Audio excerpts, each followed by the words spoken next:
adoración, un asunto de naturaleza. Y el tema puntual es que si la canción no acompaña la revelación de la palabra, seguiremos atrasando a toda una generación. Sí. Voy a iniciar con Hebreos capítulo 1, verso 1 al verso 4. Dice: Dios, habiendo hablado muchas veces y de muchas maneras en otro tiempo a los padres por los profetas,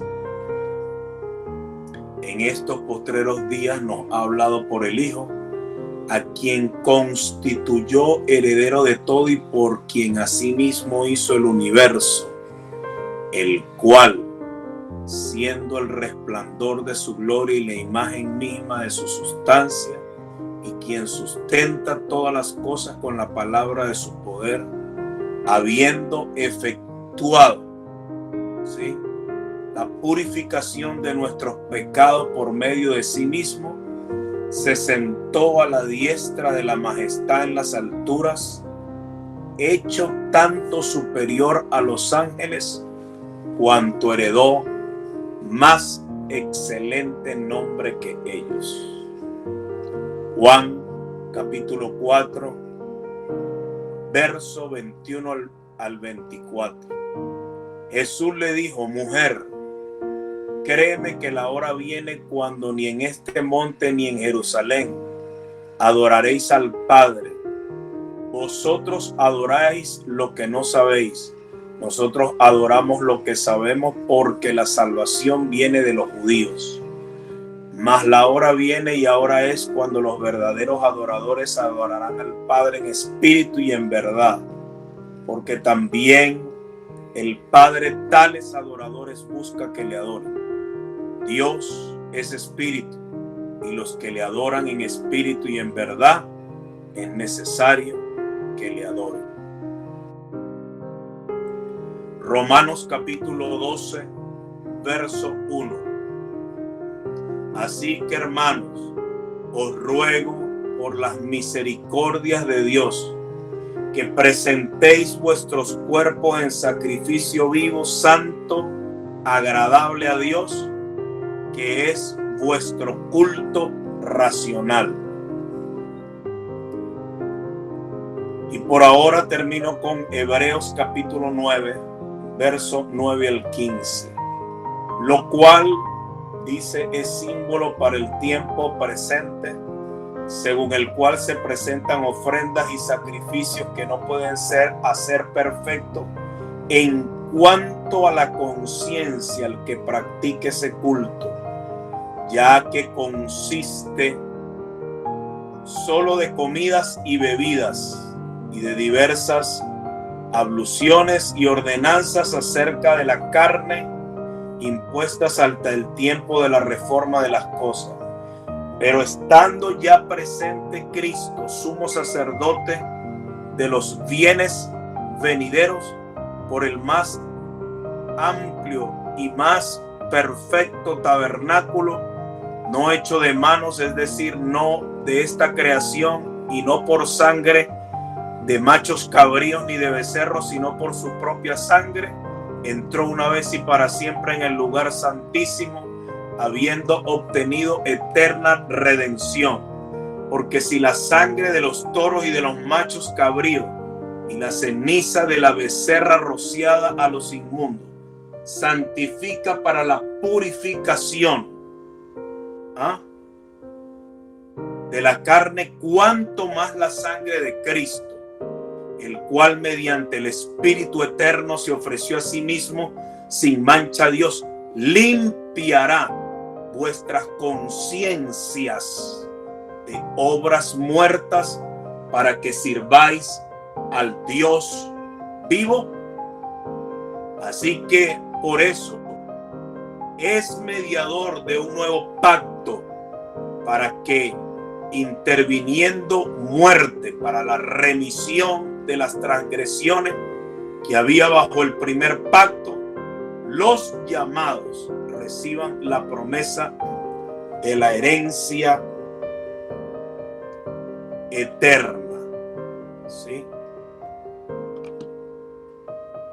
Ya con esta escritura que leí me desperté, porque de verdad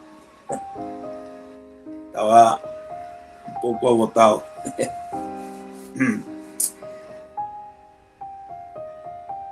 La pregunta con la que quiero iniciar esta noche y que le hago a ustedes en esta noche: ¿será más importante adorarle o ser un adorador? ¿Qué considera usted? ¿Será más importante adorarle o ser un adorador? ¿Cuál es la diferencia? No necesito sacrificar yo para adorarle. Yo no necesito sacrificar para adorarle. ¿Sí? Yo le puedo adorar sin sacrificar. Pero para ser un adorador sí tengo que sacrificar. Sí tengo que sacrificar. Y ¿no cree usted en esta noche que estoy hablando con el ministerio de alabanza? No, estoy hablando con el ministerio Centro Redención. ¿Sí? Adoración puede ofrecerla cualquier persona, pero ser un adorador solo los que adoran en espíritu y en verdad. Si no adoro en espíritu, entonces adoro en el alma. ¿Sí? Dos sistemas de adoración, dos. Ahora, si yo me enfoco y si usted se enfoca, sí, así es, una revelación poderosa. La gloria sea para Dios. Primera de Pedro, capítulo 1, verso 9 dice: obteniendo. Quiero que escuchen y quiero que vaya conmigo. Obteniendo el fin de vuestra fe, que es la salvación de vuestras almas. No, Primera de Pedro 1:9, no 2:9. Primera de Pedro 1:9 dice: obteniendo el fin de vuestra fe, que es la salvación de vuestras almas. Primera de Tesalonicenses capítulo 5 verso 23 dice: y el mismo Dios de paz os santifique por completo, y todo vuestro ser, espíritu, alma y cuerpo, sea guardado irreprensible para la venida de nuestro Señor Jesucristo. Lucas capítulo 1 verso 46. No sé por qué Hilda dejó de anotar las citas bíblicas. Dice Lucas capítulo 1 verso 46, dice: entonces María dijo: engrandece mi alma al Señor. Y Primera de Pedro capítulo 1 verso 22, que ya he leído varias citas, dice: habiendo purificado vuestras almas por la obediencia a la verdad, mediante el Espíritu con E mayúscula, para que el amor fraternal no fingido, amaos unos a otros entrañablemente de corazón puro. Entonces, necesariamente, valga la redundancia, necesito hablar de la salvación del alma. La vida del Evangelio se trata de que nuestra alma sea salva, ¿sí? Y que todo lo que nos rodea, todo, ¿sí? Es bueno que lo escriba ahí, todo lo que nos rodea alcance salvación, ¿sí? Es muy fácil, y quiero que me escuche, es muy fácil extraviarnos si no nos cuidamos entre nosotros, porque el Evangelio se puede volver en el arte de hacer 1.000.000 de cosas, de jactarme que sirvo en un montón de cosas, pero terminar perdiéndome a mí mismo, tal como lo dijo Jesús. Lucas capítulo 9, verso 25. ¿De qué le sirve a uno ganar el mundo entero si se pierde o si uno se destruye a sí mismo? El Evangelio se trata de la salvación del alma del hombre. Los apóstoles se referían a la salvación del alma como un hecho concreto de algo que pasó, pero también de algo que pasa y debe suceder todos los días de nuestra vida. En el problema de la mayoría de muchos hijos de Dios y de muchos creyentes es que no entienden la segunda realidad de la salvación del alma. ¿Qué es salvar el alma del hombre? O sea, salvar el territorio que Dios ocupará internamente para que Cristo se manifieste en la vida de una persona. Y esto llevará toda nuestra vida, ¿sí? Por eso la gran verdad es que no hay tiempo, no existe tiempo para ninguna distracción. Si tuvimos una experiencia que no nos dejó nada en la edificación de nuestra vida, es que estuvimos entonces en el lugar equivocado. Hablamos con las personas equivocadas o estuvimos equivocados nosotros. Siempre somos nosotros los equivocados, porque los que tenemos que producir los cambios para que esa realidad se haga primero en nuestras vidas somos nosotros mismos, ¿sí? Por eso yo no puedo hacerme dependiente de nadie más que de Dios para producir los cambios que deben iniciar en mí. Y es por eso que todo el Evangelio converge en la salvación del hombre como un hecho puntual, donde la cruz de Cristo es un símbolo, ¿sí? No solo teórico, sino práctico de todos los días de nuestra vida. Cada mañana deberíamos orar: Señor, te pido que tu Espíritu me guíe para que cada paso que dé en el trabajo, en la escuela, sea un aporte para ser edificado y para ser salvado en mi alma, y que cada parte de mí no sea algo mejorado, sino que sea el mismo Cristo que crezca dentro de mí y se pueda exteriorizar. Dios, le quiero decir algo: Dios no quiere mejorar nuestras vidas, ¿sí? Él quiere tomar nuestras vidas para Él crecer a través de nosotros. Esa es la gran muerte del alma. Esa es la gran muerte del alma.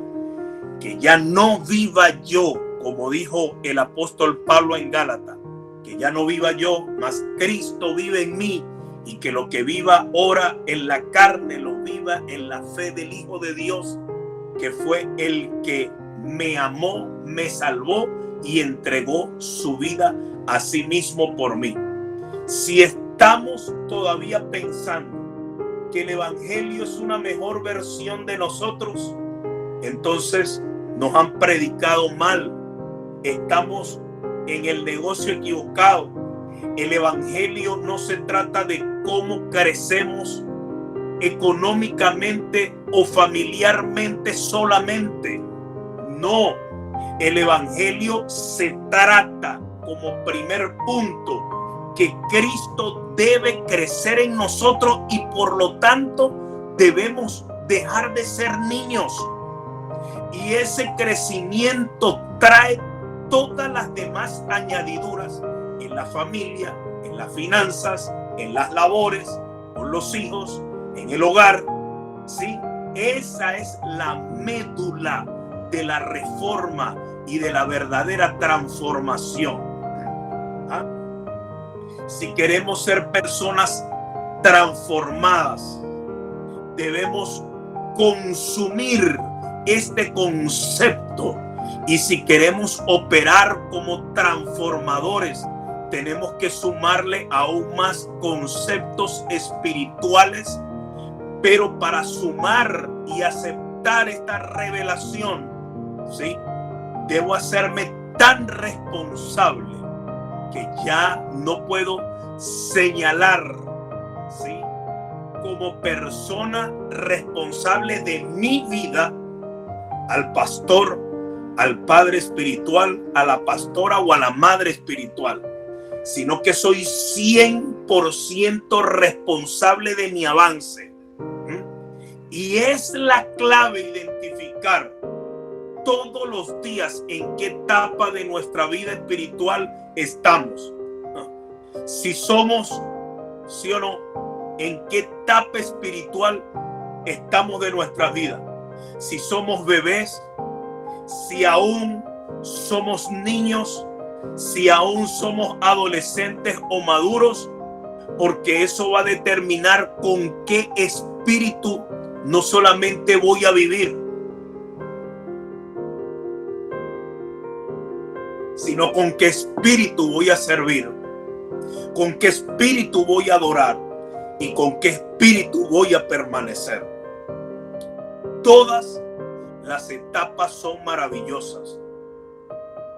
Todas nos las da el Señor, pero el orgullo humano nos hace pensar, el ego humano nos hace pensar que somos nosotros los crecidos, que somos nosotros los que hemos alcanzado donde hemos estado, donde hemos llegado, y eso es lo que luego altera a quien nosotros realmente finalmente oímos. Cuando oímos cosas que le pertenecen a gente de otra edad, nos da apatía. No queremos ir a la reunión, no queremos venir al discipulado, o empezamos a preguntarnos muchas cosas, y es porque hemos sido despertados antes de tiempo. Entonces tenemos que tomar una determinación, ser personas que queremos ser transformadas y construir nuestra mentalidad en Cristo, tener la mente de Cristo para transformar a otros en el nombre de Jesús. Hemos dicho en varias oportunidades que el alma del hombre necesita ser salvada para que cumpla la razón por la cual fue creada, y no seguir viendo aún cristianos dentro de las iglesias vacíos espiritualmente y emocionalmente avivados solo por la emoción de una canción, de una euforia, de un grito de júbilo, de un grito de amén solamente. Hemos dicho que el alma del hombre necesita ser salvada para que cumpla la razón por la cual fue creada, para que ya no adore, sino para que sea un alma adoradora. ¿Por qué Dios le dio un alma a los hombres? ¿Por qué Dios le dio un alma a los seres humanos? Porque en el alma del hombre Dios reservó todos los recursos necesarios en forma de capacidades, en forma de dones, en forma de talentos, para que manifieste esa alma a Cristo en la tierra. Dios no creó el alma para nosotros, sino que Dios creó el alma para Él, para adorarlo a Él, para manifestarlo a Él. El alma del ser humano tiene un diseño absolutamente único de Dios. Si Dios no llena el alma del hombre entonces terminará llenándose de cualquier cosa. Anote allí, el alma es los sentimientos, los pensamientos, los deseos, las emociones, la voluntad. El alma tiene un diseño absolutamente único de Dios. Y si Dios no llena el alma del hombre, el hombre llena el alma de cualquier cosa del sistema que le rodea. Cuando decimos entonces que hay que salvar el alma, esta es una de las frases más pervertidas que podemos encontrar en el Evangelio. Decimos, se salvaron 4 almas hoy porque vinieron 3 o 4 amigos por primera vez que levantaron la mano y recibieron a Cristo como su Salvador. Y perversamente a eso le llamamos hoy 4 almas. Pero las personas que llevan muchos años en el Evangelio dicen cosas como esta: yo fui salvo hace como 20 años. Porque el alma, a través de la función de la memoria, trata de ubicar desde el orgullo cuando le sucedió algo que Dios hizo en su vida. Por eso cuando nos dicen que fuimos diseñados desde antes de la fundación del mundo, decimos amén, gloria a Dios, pero es algo que no lo entendemos del todo, porque el alma fue declarada incompetente para comprender a Dios. El alma no fue diseñada para explicar. El alma fue diseñada para ser llena de Dios. ¿Sí? El alma, cuando no comprende su incapacidad, afecta la forma de pensar, porque el alma del hombre es a donde está la mente, como lo dije, los pensamientos, los sentimientos, los deseos y todo lo que se nos puede explicar. Por eso el alma debe morir. Debemos entender que en la Biblia morir no es el cese de las actividades físicas. En la Biblia morir es cambio de gobierno. El alma debe morir para que experimente un cambio de gobierno. ¿Sí? Cuando decimos que el alma debe morir, no decimos que se deben anular sus capacidades dadas por Dios. Lo que decimos es que cambia el gobierno, es decir, cambia quién de ahora en adelante va a gobernar esa alma. El siglo, el mundo y las tinieblas que gobiernan el sistema del mundo afectan directamente cómo hablamos, cómo pensamos, cómo oímos, cómo sentimos, cómo vivimos la vida. Por eso hay gente que dice: me voy para Europa, me voy para Asia, me voy para Estados Unidos por el Darién, me voy para Brasil, porque eso es lo que lo gobierna. ¿Sí o no? Porque entonces no están en ninguna parte del mundo siendo gobernados por Dios, sino siendo gobernados por sus propios pensamientos del mundo. Y mientras ese gobierno no cambie en su voluntad, en su alma, mientras su voluntad no sea gobernada por el gobierno de la voluntad de Dios, donde vaya no va a tener asidero, no va a tener sosiego, no va a tener plenitud, no va a tener tranquilidad. ¿Por qué? ¿Por qué lo digo? Porque el ámbito del gobierno del reino de Dios no tiene que ver con una situación geográfica, no tiene que ver con una situación territorial, tiene que ver con un ámbito del espíritu, tiene que ver con un ámbito del gobierno del reino de Dios. Por eso debemos preguntarnos hoy, ¿quién gobierna y quién se enseñorea de nuestras vidas? ¿A quién adoro yo o yo seré un adorador? Mas cuando conocemos a Cristo, lo que sucede no es que dejamos de pensar, no es que dejamos de oír, no es que dejamos de ver, no es que dejamos de sentir, sino que todas las capacidades dadas al alma terminan siendo para Cristo y de Cristo. ¿Ah? Ni siquiera somos nosotros sintiendo, sino que es Cristo sintiendo a través de nosotros. Por eso Cristo Jesús en nosotros es la esperanza de gloria, ¿sí? Nosotros terminamos no teniendo una forma de ser propia, sino que empezamos a adoptar y terminamos teniendo una forma de ser a través de Cristo que termina siendo mayor a nosotros, que termina siendo mayor al alma humana. Si nos dijeron alguna vez en el Evangelio que somos únicos y de que Dios nos dio una personalidad y ahí se quedaron, nos dijeron entonces una media verdad.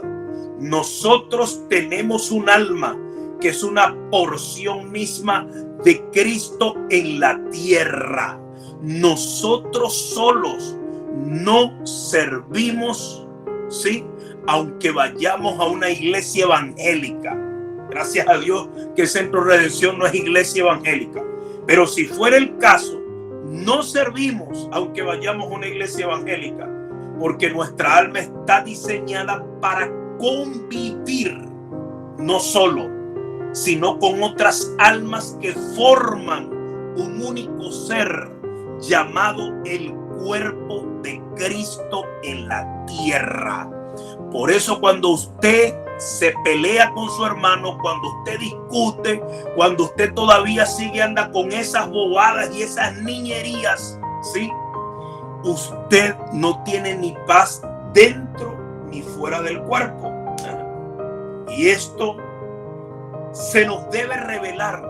Por eso la Biblia dice: no dejes de congregarte, no dejes de congregarte.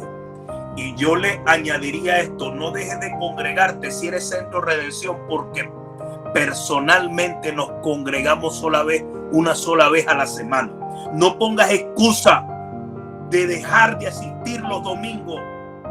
No pongas excusas de dejar de ir a la iglesia y de funcionar como iglesia los domingos, porque nos congregamos solo una vez a la semana. Solo una vez a la semana, ¿sí? Y le agregaría: si estás en esta sala discipular y ya no quieres ser niño, nunca más me llames o me pongas un mensaje diciéndome que no vas porque tuviste que hacer, porque se te presentó. Nada. Los domingos son para Dios, irrevocable, innegociable. No lo puedo dividir, no puedo partir eso. Esa es la verdad. Pero si no se te revela, entonces hay que determinar en esta noche que para ser un adorador, nuestra necesidad de Dios son los demás. Y si son los demás, yo no voy a llegar tarde los domingos porque simplemente no voy a servir. Entonces hay gente que está sirviendo con nosotros y porque tienen muchos años en la iglesia, ahora quieren llegar más tarde e irse más temprano. Cuando debería ser todo lo contrario, deberían llegar más temprano e irse más tarde. Porque si son los demás y sin la parte de Cristo que hay en los demás, nada de lo que Dios nos dio a nosotros sirve. El problema del alma solo resuelve la vida del espíritu, produciendo transformación en la forma en la que concebimos lo que nos habló el amado evangelista el domingo. La salvación del alma tiene que ver con el engrandecimiento mismo de Cristo en su manifestación literal en la tierra. Da lo mismo la salvación del alma que Cristo formado en nosotros, termina siendo la misma expresión. Discutir la salvación del alma en términos de pecado y del perdón lleva un minuto. Entender la salvación del alma desde la manifestación de Cristo en nosotros es un proceso diario y continuo, ¿sí? Diario y continuo. Entonces, ¿qué prefiere la gente? Hablar de la salvación del alma solamente en términos de pecado y de perdón. Sí, que tú pecaste, que hiciste esto, que hiciste lo otro, que yo no sé qué, que tal, que te vas para el infierno, que bla, bla, bla, bla. Eso es lo que le encanta a la gente. ¿Para qué? Para no entender la salvación del alma desde la manifestación de Cristo como un proceso diario, continuo, ¿sí? Y para eso necesito ser adorador. Entonces, en un sentido fuimos salvos, pero en otro sentido nos tenemos que salvar todos los días. En la medida que detectamos que todas las áreas de nuestra vida no pertenecen al gobierno de Dios, entonces necesito ser salvado todos los días. El crecimiento tiene que ver con la revelación de la gracia de Dios en mi vida. Muchas veces tenemos una idea estática de la salvación, y esa idea estática de yo fui salvo ha producido por más de 2000 años generaciones de creyentes que las cosas lindas le pasan en los primeros 2 años de convertido. Y por eso en los primeros 2 años de convertido se enamoran, pero luego de los 2 años de convertido se vuelven creyentes acostumbrados, se vuelven creyentes viejos, se vuelven creyentes sin ideas frescas, sin motivaciones correctas por hacer crecer el reino de Dios y por echar para adelante la obra, por echar para adelante la iglesia. Solamente dicen que aman la iglesia de labios, pero no están dispuestos a rasgarse las vestiduras para seguir adelante en el nombre de Jesús, porque siguen creyendo que el tema iglesia solamente es una operación de responsabilidad única y exclusivamente del pastor. Y está contemplado estadísticamente que si a los 5 o 7 años de estar en una iglesia los creyentes no han aprendido la dinámica de la salvación permanente, esos creyentes empiezan a tener problemas de relaciones con otros creyentes en la iglesia. Empiezan a tener problemas de relaciones aún con los mismos pastores, a señalar al pastor, a levantar calumnias, a juzgar. Empiezan a pelearse unos con otros, empiezan a echarle la culpa al pastor por los problemas que tienen, ¿sí? Y eso se da porque el alma no ha sido completamente salvada. Entonces comienza a descargar sobre todo lo que es autoridad, las frustraciones que la persona no sabe resolver porque no ha querido ser crucificada con Cristo. Y les voy a decir a todos, no sé cuántos hay aquí en esta noche, porque hay gente que todavía sigue negociando los discipulados. Pero les voy a decir a los que están aquí en esta noche, si usted quiere vivir para Dios, usted tiene que ser crucificado y crucificado. Y no es que usted va a crucificar al esposo, o no es que usted va a crucificar a la esposa. Usted mismo tiene que ir a la cruz y ser crucificado por el Señor. Los creyentes debemos diferenciar lo que es ser salvo de lo que es ser regenerados, reconstruidos, rediseñados por la vida del Espíritu. Una cosa es que usted haya sido salvo o salva, y otra cosa es que usted esté siendo regenerado, reconstruido, rediseñado por la vida del Espíritu.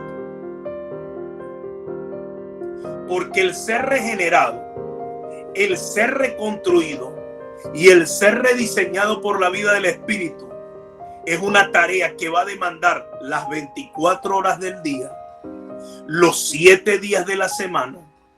Por lo tanto, no vamos a tener problema con nadie, sencillamente porque no tenemos tiempo para tener problemas, porque estoy siendo regenerado en la mente, estoy siendo reconstruido en el corazón, estoy siendo rediseñado en mis actitudes, en mis acciones y en mi vocabulario, y no tengo tiempo para tener problemas con nadie, porque estoy comprometido en que la vida de Cristo sea formado en mi vida. No voy a tener problema en la casa, no voy a tener problema en el hogar, porque estoy enfocado en mi regeneración, en mi rediseño, en mi transformación. Entonces recordemos que la gracia de Dios no es que hayamos sido libres de pecado.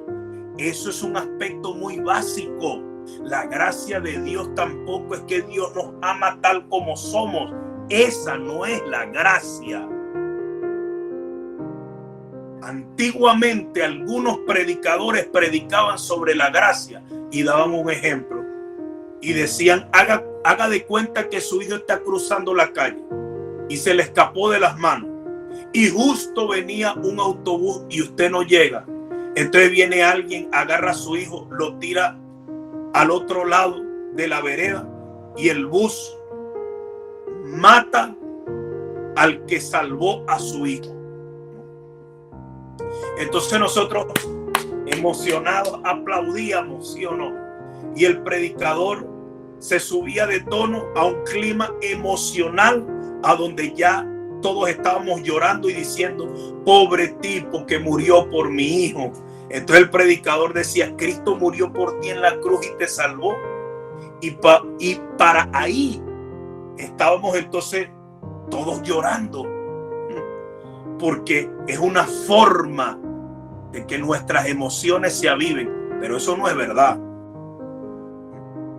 Todos, y quiero decirle algo, todos debemos saber una historia que no le va a gustar a nuestra alma, pero es la verdad. Se quedaron calladitos.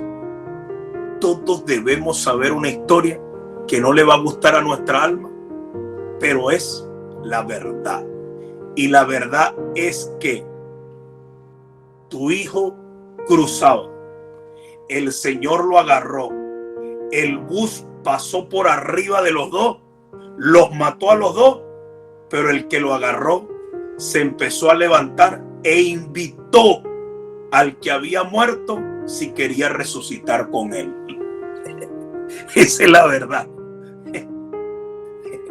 Cristo, y eso no le gusta al alma, Cristo no fue a la cruz por nosotros. Él nos llevó a nosotros, porque en Él fue cargado en la cruz el peso de los pecados de la humanidad. Nosotros estuvimos allí, mi nombre estuvo allí.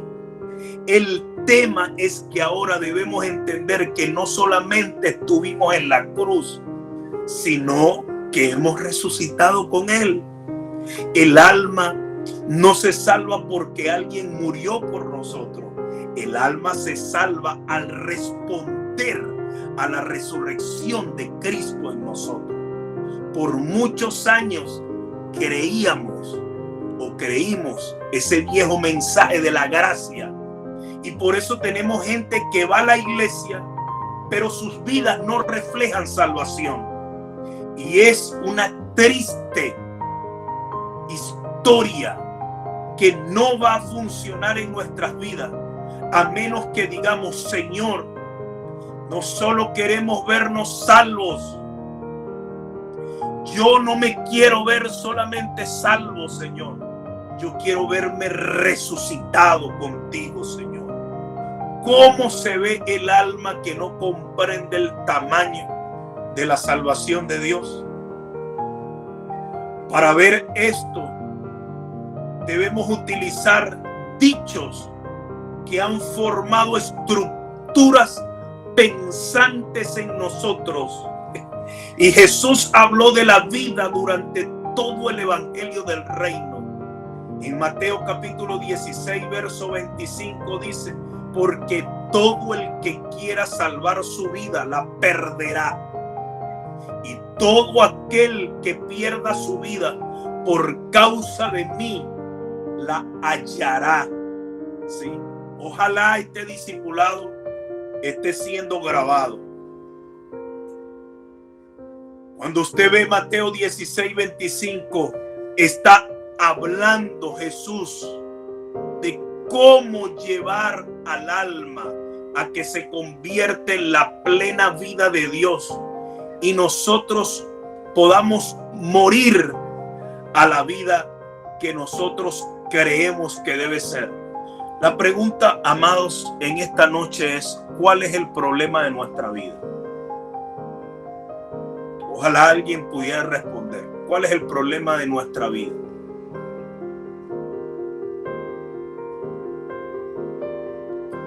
Le voy a decir cuál es el problema de nuestra vida.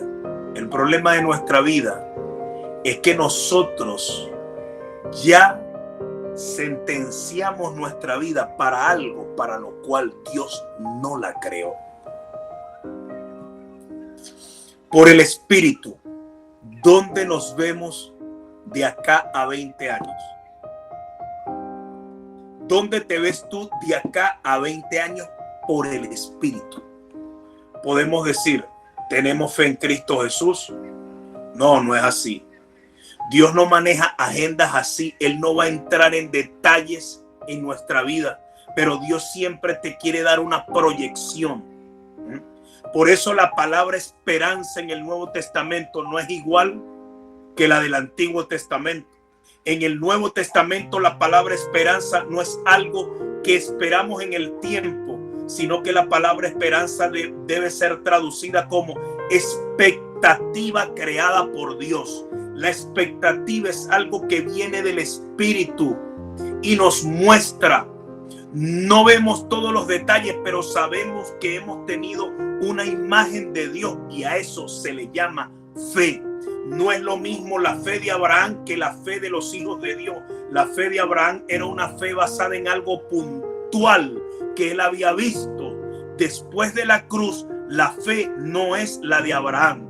La fe de Abraham terminó en Cristo, pero la fe que nosotros tenemos comienza a partir de Cristo. La fe de Abraham fue consumada en Cristo. Las promesas dadas a Abraham terminaron en Cristo, y nuestras promesas y nuestra fe no es la de Abraham, es la que Cristo consumó en la cruz, y esa fe es la que nos dice la máxima del año: añadid a vuestra fe virtud. Abraham comenzó teniendo fe en una tierra, en algo que sus ojos veían. Los santos hijos de Dios comenzamos la fe creyendo que en nosotros cada día el Señor se va a manifestar a través de nuestra vida en todas las áreas. Y si ese Cristo que se está formando dentro de nosotros y en la iglesia tiene entonces que cobrar forma, ¿sí o no? Tiene que cobrar forma. Todos entonces colaboramos para que eso sea Y eso se le llama cuerpo de Cristo. Por eso hay que matar al intermediario. Los políticos, los economistas que hablan acerca del problema del precio del dólar, del precio de la carne, del precio de la comida, sí o no, y del precio de todas las cosas, para atormentar la mente de las personas, sí o no. Esa es la labor del alma del hombre. Si queremos bajar el precio del dólar, hay que hacer desaparecer a los intermediarios. El intermediario es el que no trabaja la tierra ni para cultivar el tomate, ni para cultivar, sí o no, las hortalizas, ni para producir el ganado, producir la carne, sí o no, para ponerlo en la frutería, las cosas, sino que son personajes que se meten en el medio, en un ente corrupto que hace que las cosas sean imposibles, que lleguen a nuestras vidas, principalmente a través de nuestros pensamientos. El alma, cuando no está regenerada, es alguien que cree que adentro nuestro puede ser un intermediario, diciendo esto no me gusta, esta predicación sí me gustó, o este domingo no voy a la iglesia porque no me siento bien, el pastor terminó gritando mucho en el mensaje, esto no me gustó, ese coreano tampoco me gustó porque predicó muy poquito y yo estoy acostumbrado a que me prediquen largo 2 horas, pero tampoco me gusta el pastor porque termina dejándome, sí o no, mucho tiempo. La cara de ese profeta no me gustó, la cara de ese pastor tampoco. Entonces creemos que todas las cosas tienen algún detalle que tengo que siempre señalar. Y creamos que todas las cosas nos han sido dadas en Cristo, que no están fuera de nosotros para que las llamemos, ¿sí o no? Entonces terminamos buscando siempre que Dios nos bendiga por encima de que Dios nos edifique. Y estamos viendo cómo sacar el petróleo que ya está abajo, ¿sí? Y eso sale de una forma puntual, que nuestra alma cada día sea sujetada y sometida a la vida del verdadero gobierno, a la vida del Espíritu. Estamos a un paso de que lo que está adentro nuestro salga afuera, y eso tiene que ver con que muera el intermediario, ¿sí? Entonces, me gustaría traer palabra apostólica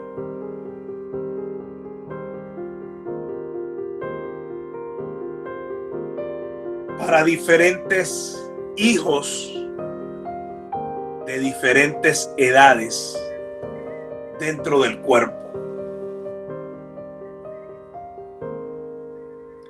Palabra para los jóvenes hasta los 30 años.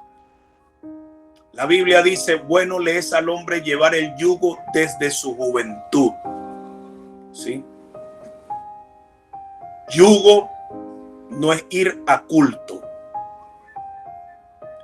No es ser maestro de escuela dominical ni músico de la iglesia.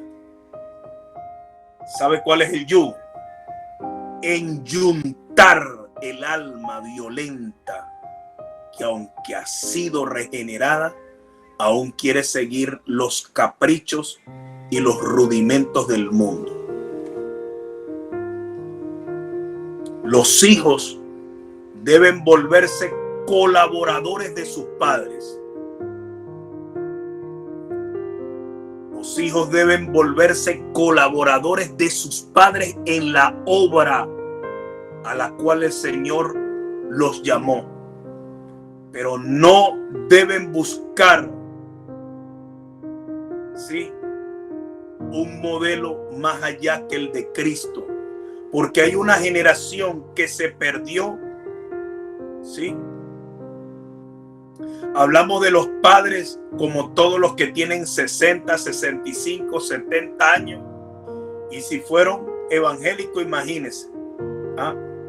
Hay unos que se perdieron no porque eran malas personas, se perdió toda una generación porque el evangelio que se predicó fue un evangelio que evadió la responsabilidad propia de cada miembro. Una generación se pierde cuando un papá cree que estar o ir a culto es clave, que pertenecer a la comisión en la iglesia o tener una iglesia es clave. Nada de eso es lo más importante si algo no está pasando en nuestra alma, no está pasando en ningún lado de mi vida, en mi ser interior. Entonces, amados hijos, no justifiquen su conducta porque papá o porque un líder religioso o político hace lo que hace. Tú eres un ente que fuiste llamado a formar un Cristo fresco en esta generación.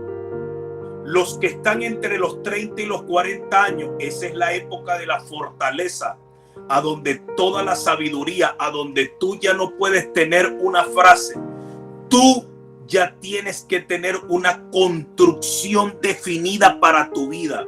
Los 30 y los 40 significa que estás en el cultivo de los grandes pensamientos que va a construir la segunda mitad de tu vida. Ahora, para los que tienen 40 hacia arriba, quiero rogarle a los adultos y a los ancianos de la casa que se comporten como padres, como madres, que recobren el gobierno en la administración de sus hijos, de sus casas, que no tienen hijos casados, que tienen hijos y los hijos nunca se van de tu responsabilidad. En el reino de Dios no hay abuelos. Solamente en el sistema pensante católico y romano hay abuelos. En el reino de Dios hay padres de diferentes dimensiones.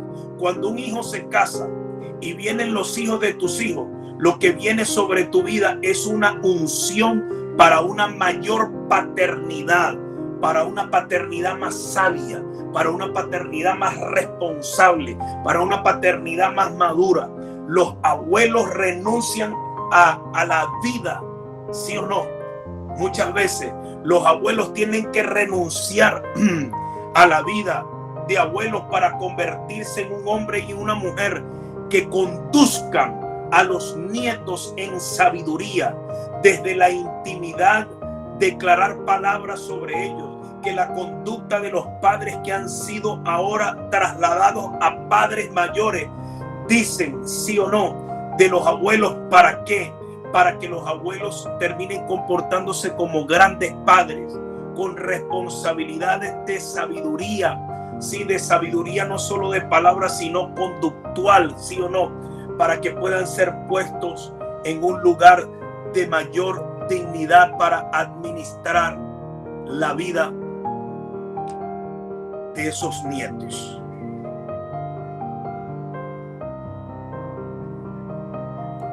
Hay algo, yo no sé si se durmieron ya o están ahí.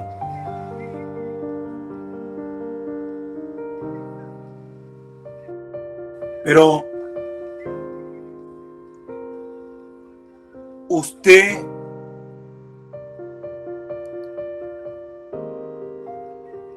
alguna vez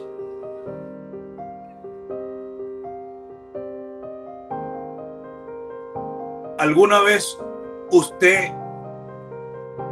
ha escuchado el sentir del alma. ¿Alguna vez usted ha escuchado hablar del alma en pena?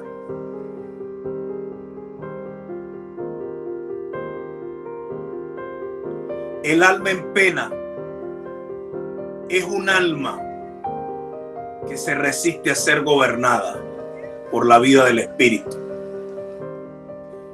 Y precisamente no es el alma del muerto que pena, porque Eclesiastés lo dice muy bien, ¿sí? Que los muertos no tienen arte ni parte en lo que se hace debajo del sol. Si habitamos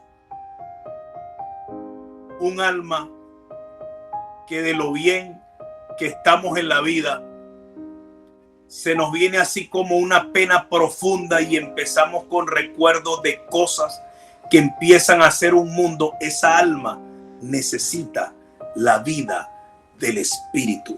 Esa es la verdad.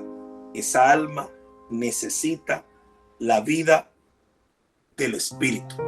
Necesitamos entonces padres en la fe que nos ayuden a ser renovados en el espíritu de la mente. El alma en pena es a donde los católicos sacaron el purgatorio. La Iglesia Católica, al no tener una respuesta para las personas en la vida real, inventaron el purgatorio para decirle a las personas: si usted muere en pena, usted el día que se muera le va a pasar algo en el purgatorio, donde tu alma va a ser bien purgada de tu pena hasta llegar a Dios. ¿Y qué tan lejos estamos nosotros de creer eso? En el mundo evangélico existe la idea del purgatorio, aunque le llamamos de otra manera. Bueno, ya no sufre más. ¿O usted nunca escuchó a alguien en un velorio que dijo: ahora se fue con el Señor? Y no era que estábamos con el Señor. ¿Dónde está la crisis? La crisis está en una crisis de revelación. Ni siquiera es dogmático. La crisis es de revelación. La muerte para un cristiano es solamente dormir. Nadie se asusta por ver dormir a alguien en su casa. Al contrario, respeta su descanso, porque cesa la actividad física por un espacio de tiempo, pero todo su ser está vivo. Pena, la palabra pena viene de penalidades. Pena es sentir que nos está pasando algo porque algo debimos haber hecho mal. Hay una diferencia entre estar triste y tener pena. Algunos dicen: algo debemos haber hecho mal nosotros. Y no está mal preguntárselo. Pero debemos saber que la Biblia dice: ninguna condenación hay para los que están en Cristo Jesús. El tema es cómo lo procesamos en la vida real. Dios nos libró y nos libra. Dios nos libró y nos libra. Él no murió por nuestras penas. Él murió con nosotros y nos está invitando a resucitar de esas penas, que es todo lo contrario. ¿Cuántos oyeron de que hay gente que se les cayó el alma a los pies? Algunos dicen: tengo el ánimo por el piso, ¿no? Esas expresiones tienen una connotación. Y esa connotación es el desánimo. ¿Cuántos oyeron? Esa alma se la lleva el diablo. ¿Cuántos han escuchado eso? Hay gente que hasta modula la voz para decir eso. Hay gente que dice: estuve como que me llevaba el diablo. Alguien que vive agitado, tiene taquicardia, problemas de agitación, falta de respiración, estar preocupado, estar ansioso por lo que todavía no sucede o lo que va a suceder.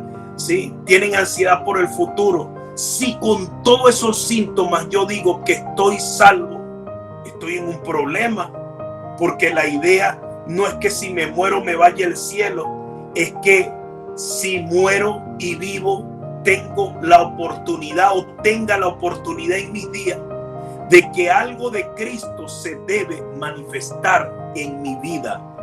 Vivamos los próximos días escribiendo cómo quisiéramos trascender a nuestra generación. ¿Por qué? Porque Cristo en nosotros es la esperanza de gloria. Entonces debemos aprender que la gracia de Dios no es que Dios nos salva y ahora debemos pagar la pena yendo todos los días. Aquí no es todos los días, yendo todos los domingos a culto, que tampoco vamos a culto, vamos a celebrar. No es que tengo que pagar la pena de ir todos los domingos a la celebración o conectarme todos los jueves al discipulado, sino que Dios nos salvó y la vida se trata de vivir en resurrección. Pero para vivir en resurrección tengo que ser edificado. Prácticamente todos tenemos el testimonio de nuestro espíritu, que hay muchas cosas de nuestra vida que Cristo está en forma de tumba, pero Cristo no se puede quedar en nuestra tumba. Él debe resucitar, Él debe manifestarse a través de nosotros, Él debe hacerse visible a través de nosotros. Juan capítulo 7, verso 38, dice: el que cree en mí, como dice la escritura, de su interior correrán ríos de agua viva. En el templo de Jerusalén, cuando se hacían los sacrificios, el sacrificio era un trabajo muy sucio, con olores muy fuertes. El olor a la sangre en un lugar a donde todos los días se estaba derramando sangre, eso tenía un olor podrido. Sin embargo, los templos tenían las tinajas de agua de 30 o 40 litros. Y cuando se terminaban los sacrificios, iban a los altares y derramaban esas aguas para que se lavara el olor a mugre, el olor a sangre. Los historiadores y los que saben dicen que desde el altar hacia afuera se formaban ríos. El agua podía pasar arriba de los tobillos de las personas que limpiaban, porque esa era la única manera de poder hacerlo. Viendo ese cuadro, Jesús dijo: el que cree en mí, como dice la escritura, de su interior correrán ríos de agua viva.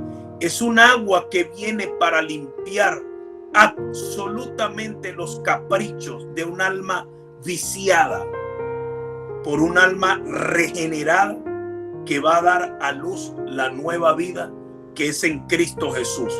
Por eso Jesús dijo: mi paz os dejo, mi paz os doy. La paz no es algo que va a venir, es algo que tiene que salir dentro de nosotros. La paz de Dios no es un asunto de pasarla lindo, de pasarla chévere, de pasarla happy, de pasarla high. No, la paz de Dios es un arma terrible. Es paz para el que la recibe, pero es tormento para el que se le opone. Nos conviene, por eso dice la Biblia, estar en paz con todos los hombres. Estar en paz no es llevarse bien con la gente, sino que estar en paz es una dimensión espiritual. La paz es una dimensión de trono. La paz es una dimensión gubernamental. La paz no es un estado del alma, es un estado espiritual. Parte del trono de Dios está hecho de justicia, está hecho de paz y también está hecho de gozo. La evidencia de que Dios está en nosotros es que hay una generación que llega con nosotros. Por eso Jesús dijo: yo voy al Padre, pero vuelvo. Porque esto no se trata de que yo vaya al Padre, sino que ustedes estén a donde yo estoy. ¿Ah? No sé si la están atrapando. Veo que todos se quedaron dormidos. Los padres no son buenos padres si no llevan a sus hijos a mayores dimensiones. Los pastores no son buenos pastores si no llevan a la oveja a una dimensión de hijo. Podrán ser buenas personas, podrán ser buenos hijos, podrá todo ser buenísimo, pero Dios no nos llamó a eso. Para eso no hace falta la iglesia.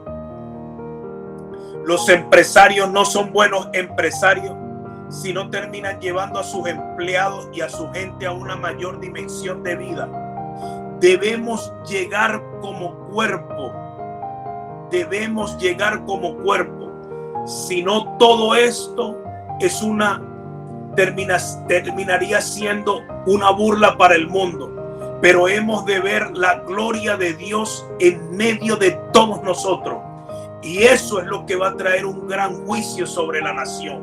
Y ese juicio no es para que la nación se funda o se termine. Es un juicio en donde Dios va a purificar y a poner orden.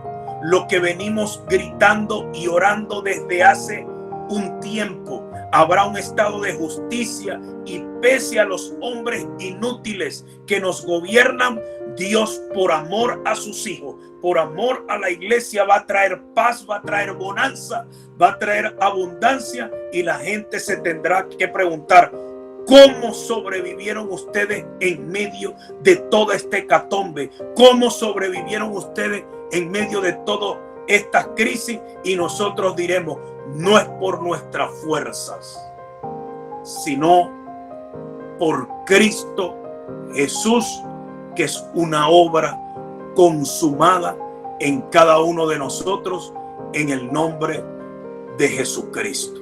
Sí, en el nombre de Jesús.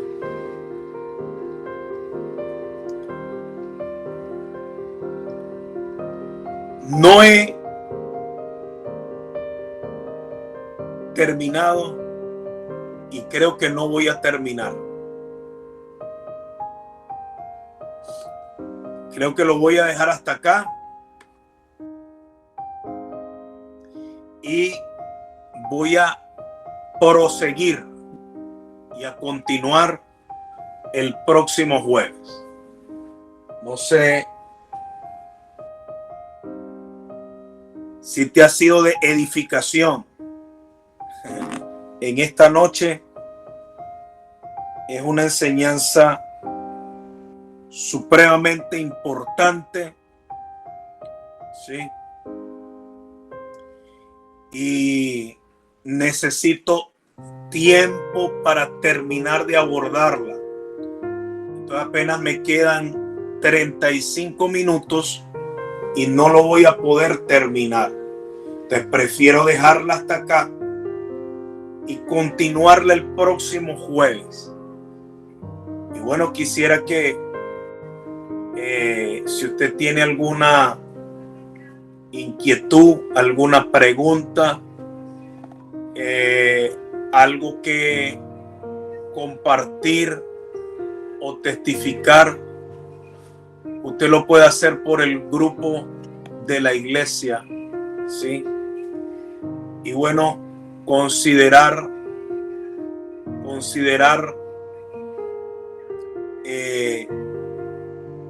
esta revelación, esta palabra, y de verdad atesorarla. Ojalá todos hayan podido anotar, hacer sus anotaciones, y ojalá haya podido quedar grabada la primera parte y la continuación. Aspiro que la pueda grabar también. Entonces, bueno, oremos. Padre, en el nombre de Jesús, te honramos y te bendecimos. Señor, quiero pasar de la dimensión de adorar a ser un adorador, Señor. Para ello debo entender que soy 100% responsable de mi condición interna, de mi ser interior, Señor. Dios mío, no solamente debo ser salvado, sino reconstruido, regenerado, rediseñado, Señor, todos los días de mi vida, Padre. Te pido, Señor, por todo Centro Redención, por la iglesia, Señor. Padre, regenéranos a todos, rediséñanos, Señor, transforma nuestro ser interior a la imagen misma tuya, Señor, de tu palabra, Dios mío.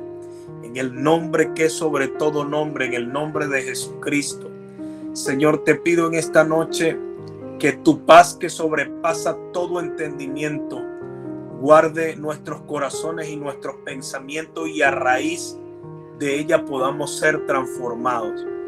Guarda nuestras vidas, guarda nuestros sueños, trae descanso, paz, sosiego, tranquilidad, que podamos confiar cada día más en ti, Señor, que podamos, Dios mío, Señor, descansar en tu presencia, Señor, en tu poder, que tu manifestación a favor cada día sea gloriosa en nuestras vidas. Padre, te lo pedimos, Señor, en el nombre de Jesucristo, y en esta noche confesamos, lo declaramos, pero lo vivimos. En paz me acostaré y asimismo dormiré, porque solo tú, oh Señor, nos haces vivir confiados. En el nombre poderoso de Jesucristo, te pedimos que renueves nuestra fuerza. Señor, ayúdanos a presentar un alma, Señor, este próximo domingo a ti, que podamos llevar a alguien a la celebración, para que comience en esa persona nueva el proceso de salvación, pero también de regeneración y transformación, Señor. Padre, nos apasionamos por los asuntos de tu reino, Señor, que no es solamente algo verbal, sino vivencial y manifiesto. En el nombre poderoso de Jesucristo. Amén y amén. Bueno, amados, les bendigo, les cubro con la sangre de Cristo y declaro un sueño reparador, fuerzas renovadas y fortaleza de Dios para sus vidas.